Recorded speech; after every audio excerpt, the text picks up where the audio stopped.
Hello guys and welcome to a new video. Today I'm very excited as we will be beginning my new series entitled Zero Reviews. So it's kind of going to be like my previous videos where I go out and I review figures from S.H.Figuarts, Dragon Ball Z specifically, but there may be a few other lines that I end up reviewing. Anyways, the reason why I'm entitling this series and making it is because I do plan to branch out in my channel. I'm not only going to do reviews, but I'm also going to do discussions. I'm going to do some competitions maybe, some giveaways. We'll see as time goes. So, anyways, I just wanted to put a catchy name on the reviews. So, I guess the first figure that we will be reviewing under this new series of Zero Reviews is none other than the S.H.Figuarts Super Saiyan God Son Goku. So, funnily enough, I actually already have this guy, at least the event exclusive. And I didn't really initially plan on picking up this figure. It was kind of an impromptu purchase. It's just I had kept seeing him around, and I really liked the metallic kind of finish hair because the hair that I had with the event exclusive is this translucent red, as to where this one here, the general release, has this more like metallic one that's reminiscent of its original release. So this guy has been released 3 times. But anyways, I figured why not? I always see him around. He's a cool figure, and I do need some more Gokus for my Dragon Ball Super display that I plan on expanding, so stay tuned for that. With that being said, let's take a look at the figure. Alrighty, so starting off with the packaging, the typical S.H.Figuarts packaging, you have the panel here off to the right showing off the figure. Then on the bottom here, you have all the little labels verifying that this is a real Bandai Tamashii Nation product there, just to, certify that it's real. It's a legitimate product. On the left here, you have the clear panel showing off the actual figure itself, as well as the name here. Off to the side, just a little continuation of this panel. On the back, you have the typical collage of the figure showing off all these different poses and all the different, faces and hand accessories it comes with, as well as little paragraphs there describing the figure and its articulation if you want to go ahead and pause. Anyways, let's get to looking at the figure itself. Alrighty, so removing this guy out of the clamshell on camera so you guys can see my initial raw reaction first time having this figure in hand. Immediately, what stands out about this guy is his shading. He has really, really nice shading throughout his pants here on the gi. As you can see, it kind of goes from this light faded out, or I guess you could say this bright orange, down to this very saturated dark orange, I guess just to represent his shading. You can also see he has some shading here in his torso, in his abdomen area. Taking a look at the back, there's not really any shading at all, which is a little disappointing. On the front, lots of shading. On the back, no shading at all. I do like that they didn't skimp out on the symbols here, little kanji logos for the gis. I like that. No imperfections, so no printing errors. Anyways, so other than the shading, another thing that really stuck out to me about this guy is the hair. Again, having the event exclusive, it's pretty nice to see like a matte metallic finish. So that's nice. I think it complements the figure well.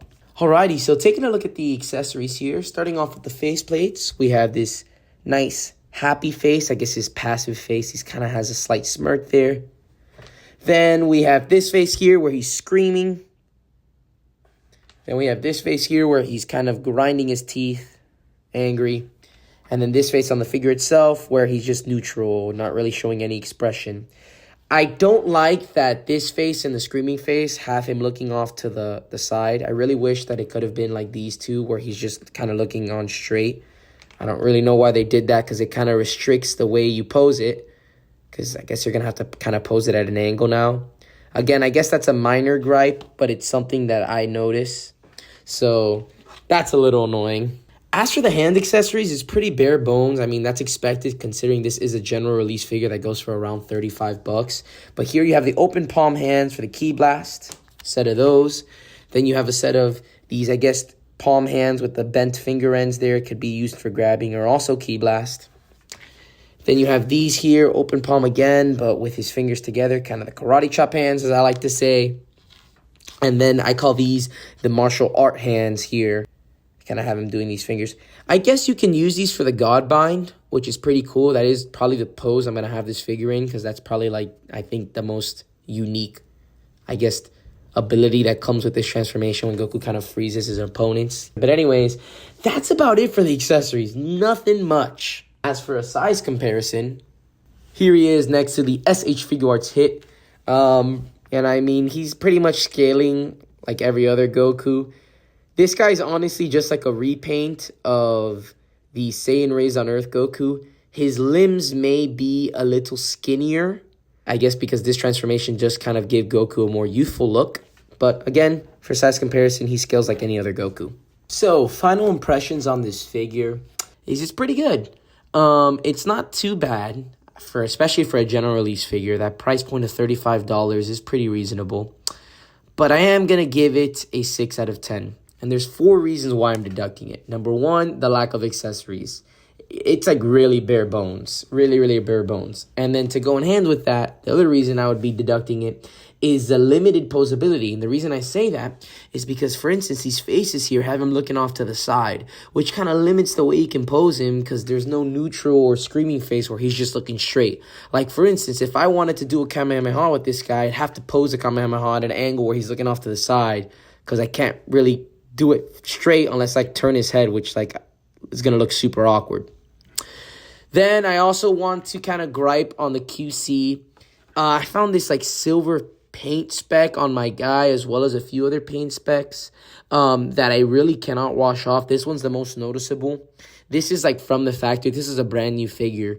And you can kind of see it here in the thigh there. You can see that right there. I'm trying to pick it up on camera without the shadow obstructing it.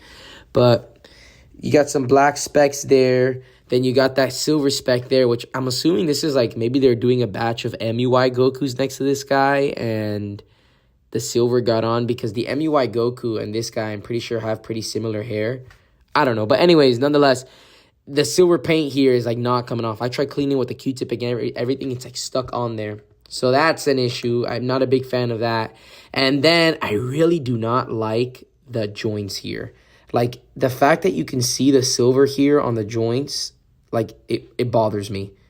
Like, right here on the arm joints, that silver, right there, that's protruding and sticking out, it bothers me. As well as, like, these, like, nasty gap here. That little, like, seam there to connect the body. It just makes the figure look cheap, guys. It makes the figure look cheap, you know? And you just have this certain expectation that you hold for these S.H.Figuarts because they are imported figures and you are paying a hefty price. $35 for an action figure is a lot of money. So, with that being said, that's why I'm rating it that. Other than that, it's a pretty solid Goku to have, especially if you're starting off your collection. I definitely recommend it. It's affordable, it looks good, and I think it will elevate your display if you pose them correctly. Anyways, with all that being said, guys, thank you so much for watching. Don't forget to like, subscribe, and stay tuned for some more Zero reviews.